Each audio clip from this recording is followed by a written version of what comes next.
Rosa Gomez is the Immigrant Youth Outreach DREAM Act attorney for Community Legal Services of East Palo Alto. She is currently handling a wide array of cases, including U visas and removal defense, primarily for survivors of violent crime seeking humanitarian-based relief. Ms. Gomez received her undergraduate degree from the University of California at Santa Cruz. She graduated from the Pennsylvania State University Dickinson School of Law, and she is fluent in Spanish. Welcome, Ms. Gomez.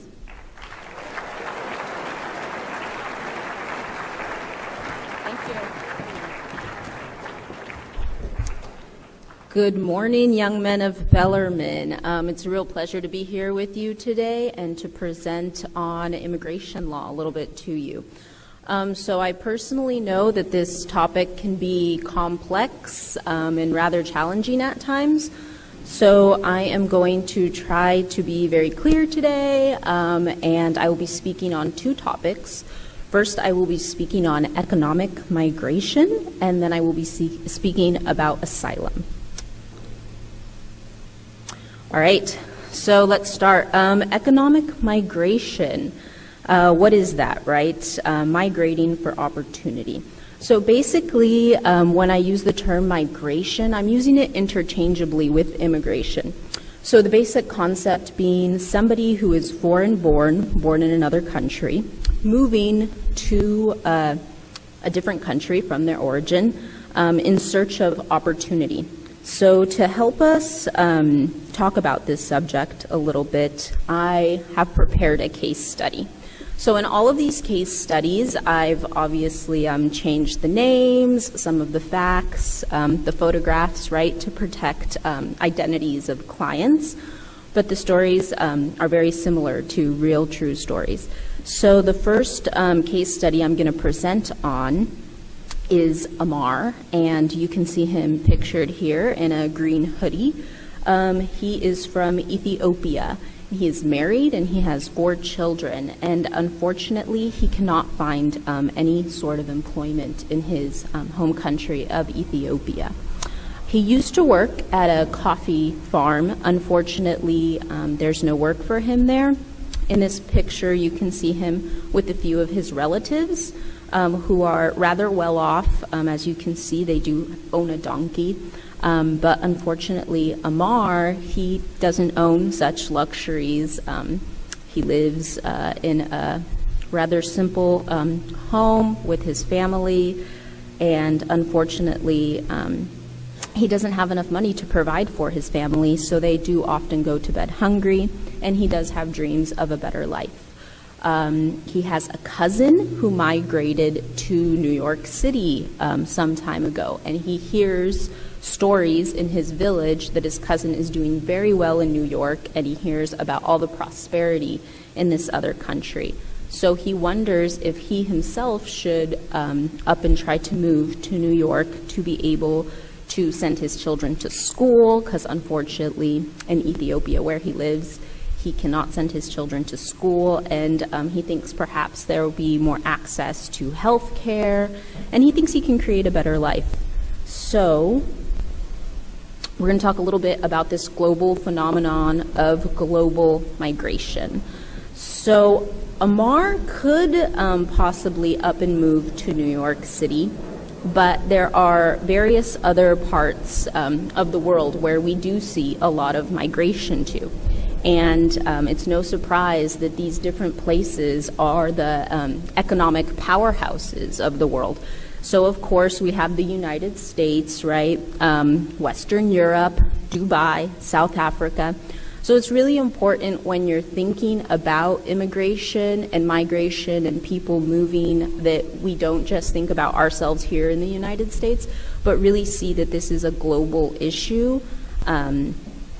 And that people do choose to go to these economic powerhouses to try to find better jobs, to be able to care for their families. So the main question that we have today is, why do people migrate? And in Amar's case study, as you could see, he really wanted to migrate in terms of economics, right? He wanted a better life. He wanted to be able to take care of his family and no longer live in poverty. Some of the numbers here, nearly 14 million new immigrants settled in the United States in the past decade. So what you all might be thinking right now is, wait a minute, there are fewer jobs here in the U.S. We are an economic powerhouse, but the economy hasn't been so great in the last decade. So why are people still migrating to the United States? So it turns out it's not just about the economics. A lot of people are migrating to join relatives. So I can tell you many of the families that are my clients that I assist live in mixed family homes where perhaps mom and dad crossed a border 20 years ago and they thought, we'll be in the United States, we'll work for a few years, and we will go back to our home country. But while they were here, they had some children, and those children started to go to school here. They became accustomed to the United States. And now at this point, mom and dad are still immigrants, but they have 4 U.S.-born children who are anywhere from high school age to elementary school age. So that's just one type of case that I do see. Another type of case, and let's go back to Amar's case study. What if Amar just comes to the United States? He works here for a few years, and he saves up enough money to bring his wife and a few of his children here to live with him. They're also a mixed family, and so that's why a lot of immigrants come to the United States to join relatives. Another big reason a lot of people move to the United States is to enjoy greater political freedoms, right? So that leads us to the next topic that I'm going to be talking about, and this is asylum. And I would venture to say that asylum is probably one of the most fascinating pieces of immigration law. And again, we're going to use a case study to help us study asylum a little bit today. So this is the case study of Juan. And this is an actual case. There's a case about an individual, not named Juan, but with similar facts. So basically, Juan is 13 years old. He lives in a small town in Mexico, and he himself has never been involved in any criminal activity. Unfortunately, there is a very prominent drug cartel that runs this small town in Mexico, and it's basically a gang, and sadly, the brother that is featured with Juan in this photo has been murdered by this drug cartel in an accidental shooting. And also Juan's father has been murdered by this same drug cartel.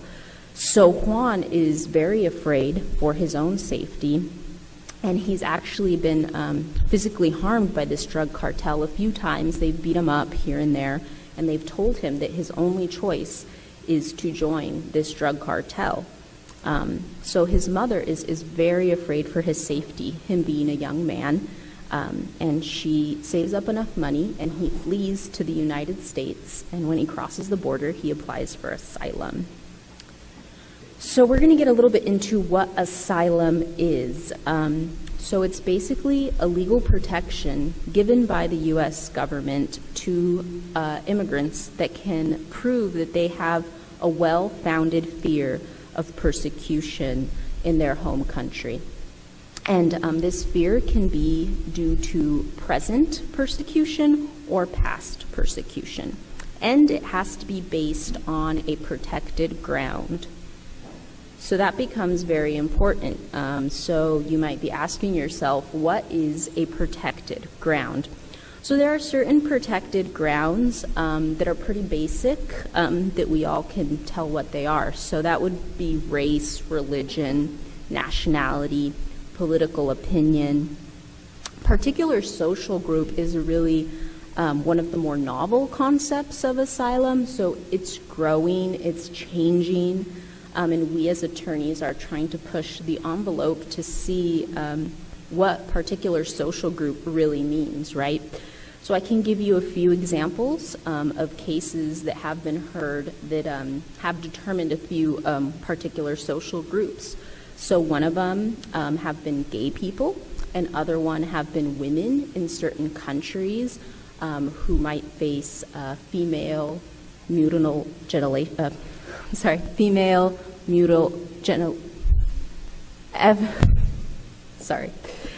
female genital mutilation. So that's another protected ground that we have seen.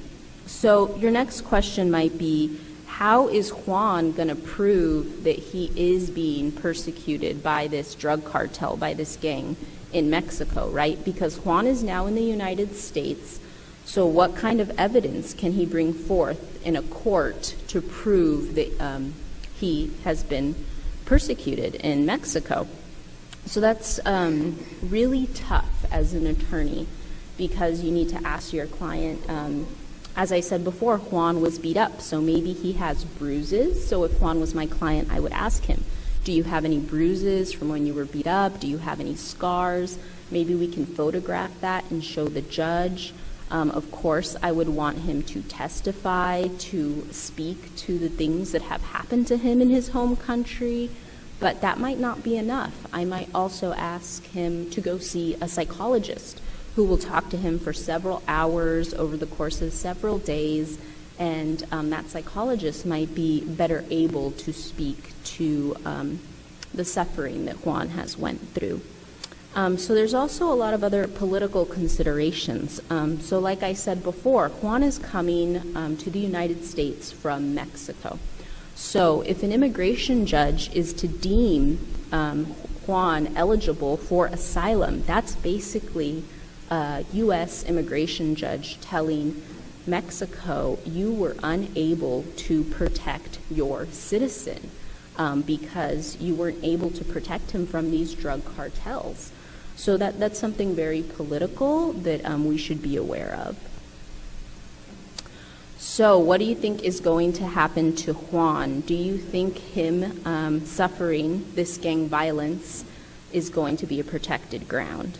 Well, unfortunately, there are several cases that say fleeing from gang violence is not a protected ground. It's really sad because Juan would not be able to be granted asylum here in the United States. And if he didn't have any other form of relief, he would have to be deported back to Mexico. And this is something really difficult for us as attorneys to have to face, because when you're preparing for a case like this, you ask your client, like Juan, a 13-year-old boy, who's obviously very scared, who has evidence that his family members have been murdered. You have to ask them, what would you do if you had to go back to your home country, if you could no longer live here in the United States? And that's something very scary for them.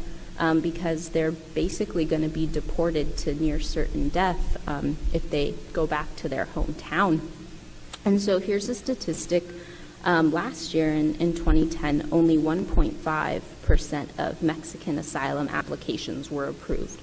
So it's really difficult to meet these requirements. So asylum isn't a legal protection that's just given out willy-nilly. It's very difficult to meet it. So now we're going to take a look at who is applying for asylum. Who are the top 10 countries?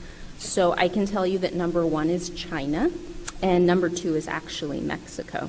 But as you can see, some of the other countries that are applying for asylum are Ethiopia, India, Nepal, Colombia, Guatemala, Russia, El Salvador, and Haiti.